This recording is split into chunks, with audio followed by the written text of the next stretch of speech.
Alright, so we have a new project today. We're going to change our batteries. I've done a lot of research, thought about getting lithium.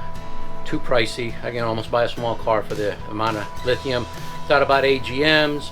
And then the more I started thinking about it and seeing different blog posts and videos, people are like, lead acid batteries, as long as you keep up with them, distill the water, keep the terminals clean, they last. The ones that have been on here right now are the ones that came with the coach.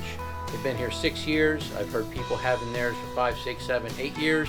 No problems at all. So I decided I'm going to go with the straightforward lead acid batteries. A couple things we have to do first. Let's get this started. A couple things we're going to make sure we turn off the pedestal power. I'm going to go ahead and plug the cord going into the unit, and we'll start from there.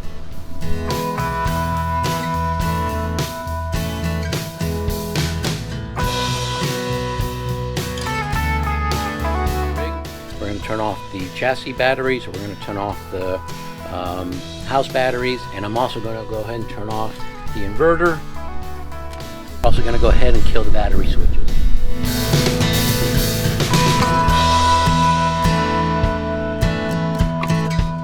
Something else you should turn off is your solar panels. If you have any solar panels, just put a towel right over your solar panel. That should take care of it till you're done with your project.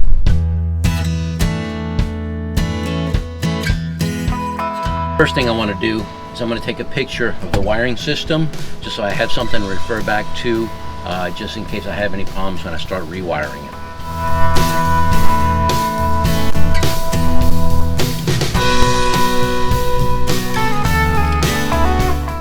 I've taken another precautionary measure. What I've done is I've created this diagram with all 6 of the batteries. I've labeled 1, 2, 3, 4, 5, and 6. I've put the negative post and the positive post, and what I'm going to do now is I'm going to tag each one of the cable ends corresponding to where they go to. Battery 2, battery 3, battery 4, or so forth. So it's just another level of precaution, just to make sure I have everything hooked up the same way that it came from the factory. So here we have battery 1 negative. I'm going to put 1 negative, and it's going to 3 negative. So now I'm going to go ahead and speed this up a little bit, and I'm going to tag all the other cables.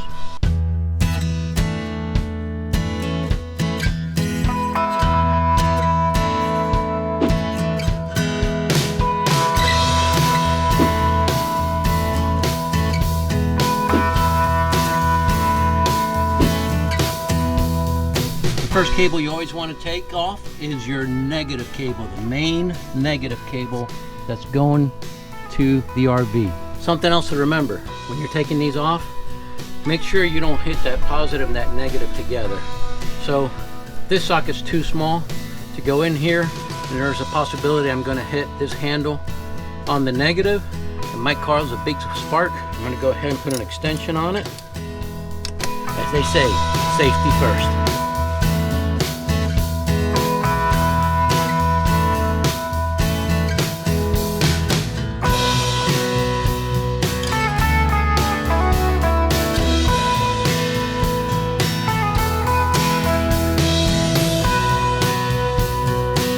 New batteries are in. Time to re-hook up all the cables.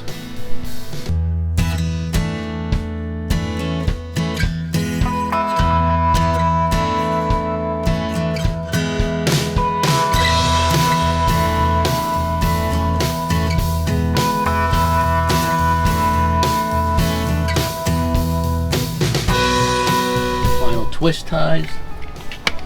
We're set. Make sure I can open up my caps.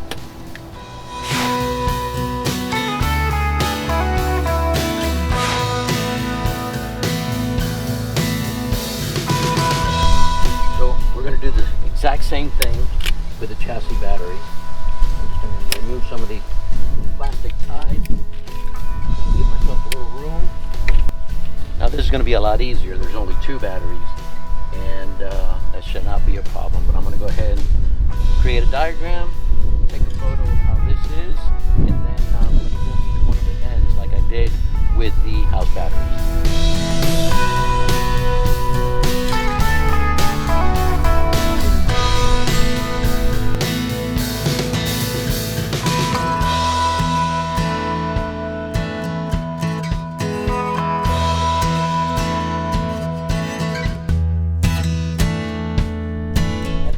longer.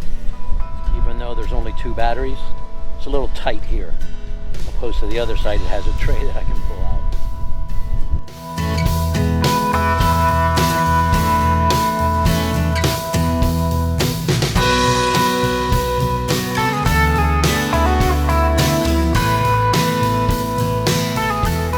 So some final thoughts on the battery replacement. Again, I did a lot of research and I thought about getting lithium battery. I would have loved to gotten lithium batteries, but they're just too expensive right now. I'm hoping that maybe 5 years from now they'll be a lot cheaper. Maybe I'll go for it then. I thought about AGMs, and again, the expense was there. I don't think it was going to make that much of a difference other than they're maintenance free.